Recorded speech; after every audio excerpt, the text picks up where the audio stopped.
A quick note, the guests on today's show represent themselves and their book and no other organization.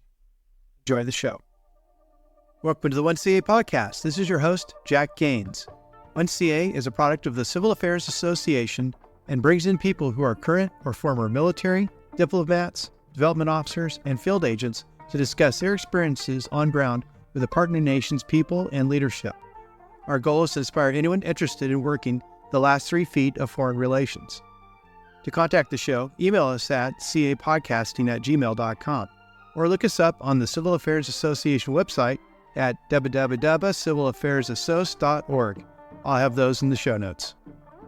Welcome to the 1CA podcast. I'm your host, Assad Raza, and our guests today are Pawel Bernat, Juneyt Gurer, and Cyprian Kozera, authors of Proxy Wars from a Global Perspective. First, congratulations, and thank you for taking the time to talk about your book with our audience today. Thank you, Assad. Thank you, Assad. So, what motivated you to write a book on proxy wars and non-state actors in armed conflicts? Who'd like to start? Cyprian? Yeah, it dates back to some gloomy January. Sivasa Center organized a great meeting. Cyprian said, hey, let's do something about that, because this obviously merits deeper attention. And we started working. We got so inspired, we issued an academic special issue devoted to proxy forces. And then it was yet not enough. We still more ideas. There were more people interested in the topic. After this academic journal special issue, we decided, okay, we have to go on. And then we started to work on a book, starting with theory and history, but then goes into case studies in the last decade. Thank you, Cyprian. Before we started recording this, we had talked about, you guys noticed that there was a gap within the literature and focused on some of the contemporary proxy wars versus some of the historical ones that had been written about years ago. Pawel, I know you wanted to talk about the evolution of proxy warfare. So there are so many people interested in proxy warfare, trying to understand and define what it actually means. We find ourselves in this very special time. On the one hand, we've got this interesting and needed concept of proxy warfare, but we have observed this gap of understanding what it is. And on the margin, we have to remember that it is very important not only to understand from this academic point of view, but this is crucial for policymakers. A theoretical material does not really provide proper answers to the current proxy warfare. Those traditional old definitions, they were coined during the Cold War era. Basically, you've got armed conflict, two superpowers, so, NATO and Warsaw Pact, and they fight against each other indirectly. So using the territory of the third state, like Korea, Afghanistan, and then in 1991, things changed. The Soviet Union collapsed, and this very significant geopolitical alteration started. So traditional old Cold War definitions did not provide enough exemplary power. So this is the theoretical background behind the book. What we wanted to do, we have invited specialists on different areas on the globe to provide the field data. So we, with the book, provide enough kind of raw material for future researchers and policymakers understanding proxy warfare.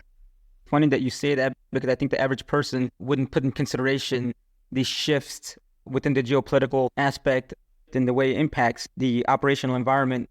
So on that point, to Juneyt, how is proxy warfare in the context of international relations? The key thing for us today is to understand the changes in the strategic element. International relations perspective is the state objectives basically are critical, but other non-state actors matter, which means the proxy group may have something to say in that interaction. So let's look at this issue from a different perspective to give us some more explanation. Thank you, Juneyt. Having the different perspectives contributes to the conversation and the academic rigor, understand these complex problems, specifically in proxy wars. Let's shift now to talking about the current situations. How do contemporary proxy wars and the participation of non-state actors contribute to global strategic competition? So I'll shift to Pawel. So what I'm going to talk about is the Russo-Ukrainian War from the proxy perspective, or how the proxies were created and used by the both sides. So the first thing we should do here is actually to divide the time of the conflict. So you have this first stage between 2014 and the February of 2022, and then the full-scale invasion of Ukraine by Russia. So in 2014, the Russian Federation annexed Crimea and started the occupation. There was some betrayal involved, and the action was actually really well prepared. And obviously, Russian troops in disguise were present there. This is a great example of efficient use of hybrid warfare, because the level of disinformation was just enormous. This traditional fog of war, we had basically no idea what's going on. When we look to the Donbas region in 2014, this is actually very interesting because the Russian Federation created their own proxies. So obviously, before 2014, there had been many people living in Lugansk and that were pro-Russian. So what Russians did, they created units from those regions and paid them to organize and to fight. So the proxies there that actually were created by the sponsor state, the Russian Federation. The indigenous people were not the only ones involved. There were many people, Cossacks from Russia, there were some other ethnic groups from Ural, but there were also straightforward criminals invited and organized to conduct the basic fighting against the Ukrainian forces. But when we look at this from this global strategic perspective, obviously proxies are used by the sponsor state when the state doesn't want to take full responsibility. So instead of this direct involvement in the conflict, you use proxies to fight this fight indirectly. So with the use of intermediaries. And you can either use the existing forces or you can create them. Pawel, thank you. One question when you were talking about Crimea and Russia's support to the proxy for the occupation or annexation, you were saying at the strategic level, state sponsors usually don't want to take full responsibility. So some of that responsibility shift to the proxy forces, and how is that looked upon within the area that they're operating in? Sure. From the strategic perspective, that's very important to explain to the Russian society why this war is being fought. So the main argument that is actually being repeated by the Russian state propaganda over and over again has been, these are our Russian-speaking people, and we will engage in order to protect them because the Ukrainian regime treats them badly. And to support this argument, you create the indigenous units who fight beside you for their freedom. So having proxies in the Donbas region, that strengthened this explanation and Russia behind the strategic move of actually going to war. Thank you. So we'll shift now to talk about Russia's proxies in Africa. So Cyprian? So proxies in Africa, especially the Central Africa and the Sahel, that fits perfectly your question about strategic competition. Russia's use of proxy in Sahel, in the Central Africa, is a great strategic gain on the budget. So in terms of strategic competition, it's very efficient because you don't need to involve a lot of resources to win with actors. And here, I mean, dislocating the Western powers, France, the US, from the Sahel and from the Central African Republic. So Russia not being able to counter the influence, use proxy forces to the point that the West still doesn't know what to do with that, how to respond. And is it warfare? That's a question I would like to raise here, because as Pawel started in this discussion, he introduced this issue of all theories. The classic proxy warfare theories not really fit here of nowadays, because in the classic theory of armed conflict and then proxies, what happens now if you have hybrid warfare? Is it the fifth generation warfare? It's so hard to define. Is it a conflict or not? are we waging war with Russia? Some sabotage is happening. And then with some assassination ordered by Russia in the Western countries, the West supporting Ukraine, providing weapons, it's very hard to say. So even if we don't use the term proxy warfare, it's happening. Proxy forces are being used in Africa by Russia and strategic gains. So definitely proxy warfare. It's very efficient in Central African Republic since 2008, in Mali 2022, Burkina Faso 23, Niger last month, when the Russian mercenaries arrived to Niamey.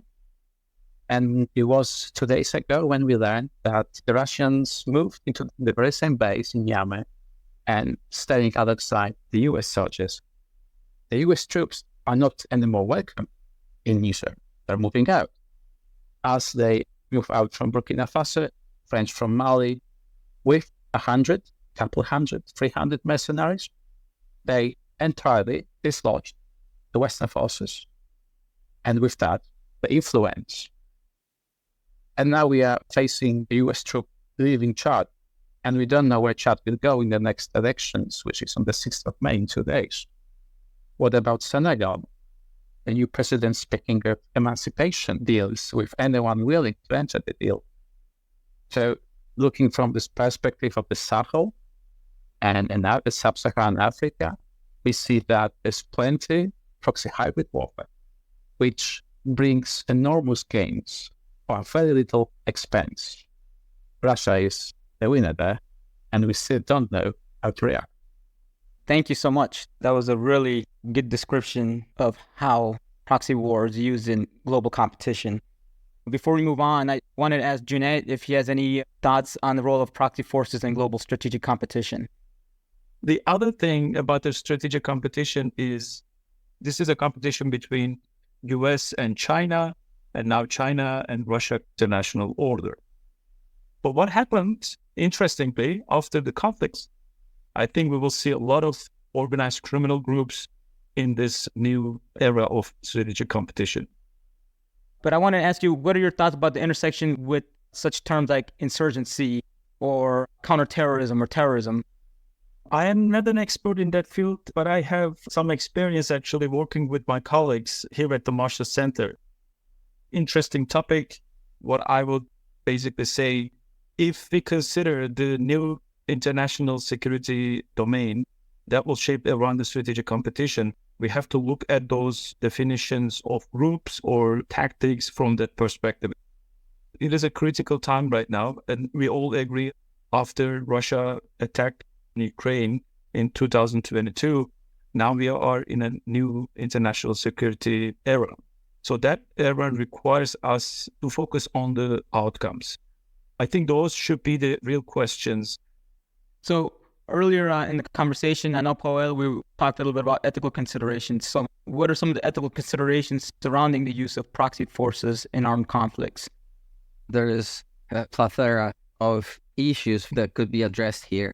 But very briefly and generally speaking, we have observed certain negativity linked to proxy warfare. So there's this pejorative undertone to it. And I think it actually stems from this Cold War era understanding. So basically, we had two superpowers fighting against one another on the territory of another country, using this country for their struggle in order to avoid mutual assured destruction. You used the country, but also the people living in it. So this is my hypothesis. That's why this pejorative undertone linked to proxy warfare comes from. If you want to be academically honest, proxy war, it is not the case where the sponsor state uses some proxies to do their dirty work and the state does not want to break international law, so they use some forces to do that for them in order to achieve those strategic goals. But proxy warfare in itself is not a negative thing. So this is neutral, okay? But it also could be positive. So this is something that I'd like the circle of the people working on it, but also the public to understand and remember. We've seen not only the state, but also a whole number of NGOs but also private companies and informal groups participating by providing data, by hacking the Russian infrastructure. So this is obviously manifestation of proxy warfare, that proxies don't have to be military organizations. Very often they are, but they don't have to. That could be a very informal group of hackers that enters the stage of this armed conflict by, for example, hacking or providing some information. So in this sense, proxy warfare is not something ethically neutral. You hit a lot of good things, and I like the way you framed it as it being neutrally ethical, depending on the reasons behind the supports of some of these proxies and the complexity behind it with the different actors that are supporting a proxy force. So I like the example of the hackers. That was really good. I wanted to ask anybody else within the group, what are your thoughts on how proxy wars impact civilian populations? From the Sahelian perspective, we deal with countries, states that have very limited resources. Oftentimes, they are not efficient states. And so they reach out to armed groups that are filling the vacuum left by the state.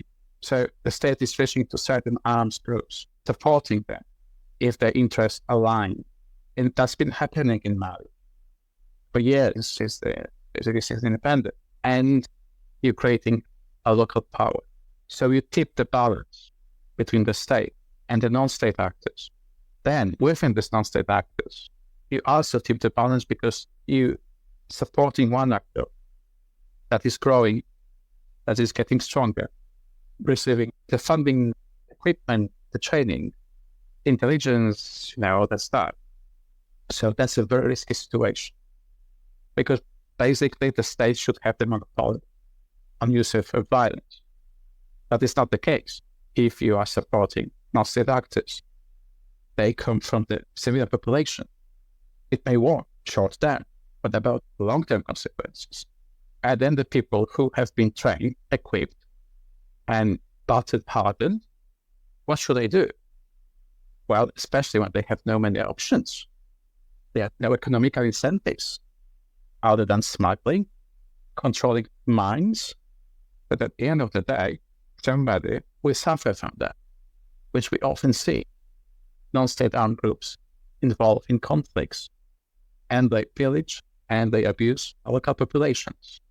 And then there's also the issue with proxy actor getting so strong that it can threaten a fragile state.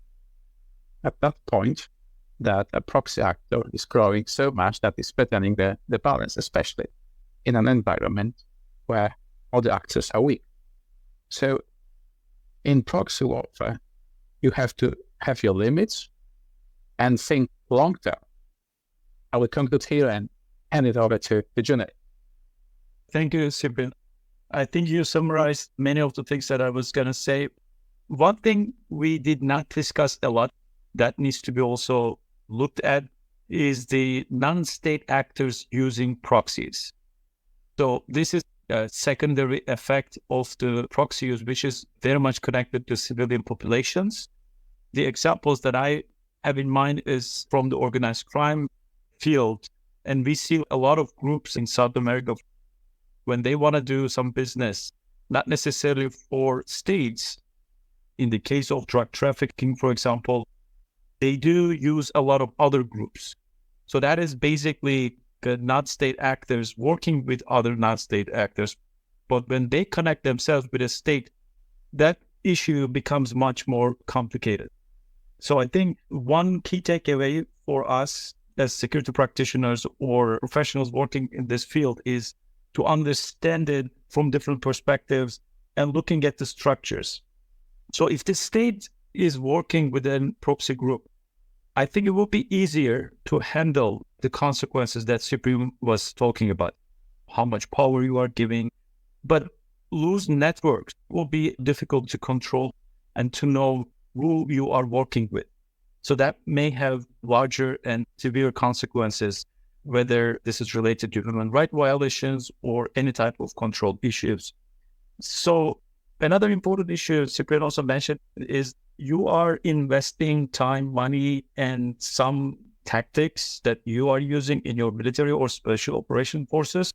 So obviously you are making some groups more powerful than they are, and you are giving them a new identity. So in the conflict environment, control of the groups is a lot different than after the conflict when you have the post-conflict reconstruction. So I think the proxy use should go beyond the conflict and for the Western democracies to make sure you are not creating a next terrorist organization or creating an organized crime group.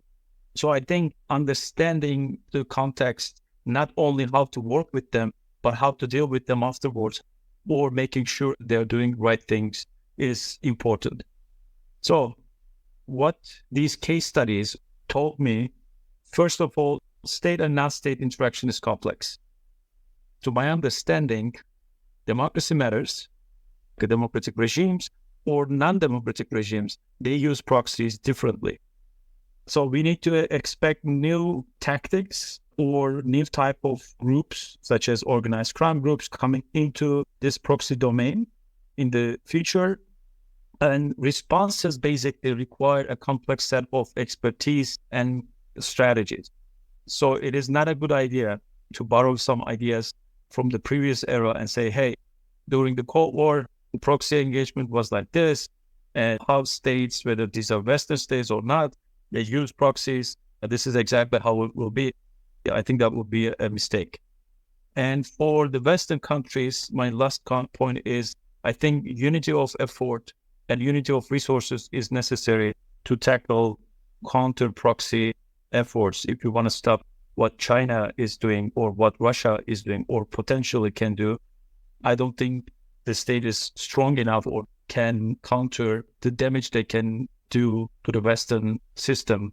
That's why the unity of effort and resources are critical to be successful. Yeah, I doubt it. If there is, if it's just, I think we skip the most important of proxy forces, oftentimes responsible for atrocious crimes. Proxies, like we've seen in Africa, they do. So that's also impacting the population, which is the victim, like the crimes the Wagner group with support of Malian army committed in Mali, killing 3. That was the proxy forces, the Wagner group idea of counterterrorism. That's also another issue.